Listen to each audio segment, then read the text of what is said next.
وہی ہے جس نے تمہیں زمین سے پیدا کیا اور اسی میں تمہیں آباد کیا، بس اس سے مغفرت طلب کرو، پھر اس کی طرف لوٹ آؤ، بے شک میرا رب بہت قریب ہے، جواب دینے والا ہے۔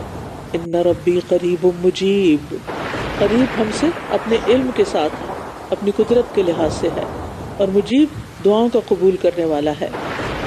دن میں بھی دعائیں قبول ہوتی ہیں، خاص طور پر رات کے آخری حصے میں جب اللہ تعالیٰ آسمان دنیا پر آتے ہیں اور فرماتے ہیں کوئی ہے جو مجھ سے دعا کرے تو میں اس کی دعا قبول کر لوں، کوئی ہے مجھ سے مانگنے والا تو میں اسے عطا کر دوں، کوئی مجھ سے بخشش طلب کرنے والا ہے کہ میں اس کو بخش دوں۔ تو اس وقت کی دعاؤں کا اہتمام کیجیے۔ اب تو رمضان آنے والا ہے الحمدللہ، تو آپ نے سحری کے لیے تو اٹھنا ہی اٹھنا ہے نا۔ اگر آپ بھرپور سحری نہیں بھی کر سکتے تو آپ کم از کم پانی کا ایک گلاس ساتھ رکھ لیں، کھجور رکھ لیں، سحری کے بغیر نہ روزہ رکھیں، اور اس کے ساتھ دعا کرنا مت بھولیں۔ جو بھی آپ کی پسندیدہ دعائیں ہیں جو روز یہاں یاد کرتے ہیں اس کو دوہرا لیں۔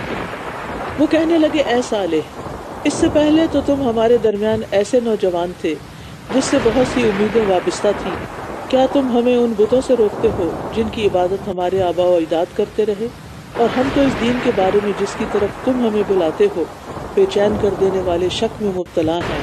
اس نے کہا اے میری قوم، کیا تم نے غور کیا اگر میں اپنے رب کی طرف سے ایک واضح دلیل پر ہوا اور اس نے مجھے اپنی طرف سے رحمت عطا کی ہو، تو اگر میں نے اس کی نافرمانی کی تو کون اللہ کے مقابلے میں میری مدد کرے گا؟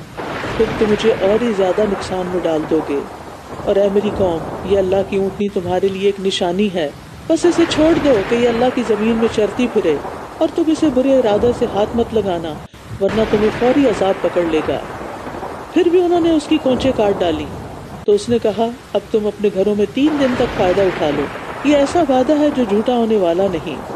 اب دیکھیے کہ کونچیں ایک شخص نے کاٹی تھی، ساری قوم کو کہا جا رہا ہے کہ انہوں نے یہ کام کیا۔ اقروہا جمع کا صیغہ استعمال کیا ہے۔ کیوں اس عمل کو سب کی طرف کیوں منسوب کیا گیا؟ کیونکہ باقی سارے اس کے ساتھ تھے، اس کی ہاں میں ہاں ملا رہے تھے، اس کے ساتھ اپنا کانسنٹ دے رہے تھے کہ کرو کرو۔ تو اگر آپ کسی برے انسان کا ساتھ دیتے ہیں تو پھر یاد رکھیے کہ جو وہ برائی کرے گا اس میں آپ بھی حصے دار ہو جائیں گے۔ تو برائی کی شے بھی نہیں دینی چاہیے اور جو کر رہا ہو اس کی مدد بھی نہیں کرنی چاہیے۔ پھر جب ہمارا حکم آ گیا تو ہم نے صالح کو اور ان لوگوں کو جو اس کے ساتھ ایمان لائے تھے اپنی رحمت سے نجات دے دی، اور اس دن کی رسوائی سے بھی، بے شک آپ کا رب وہ بہت قوت والا بہت زبردست ہے۔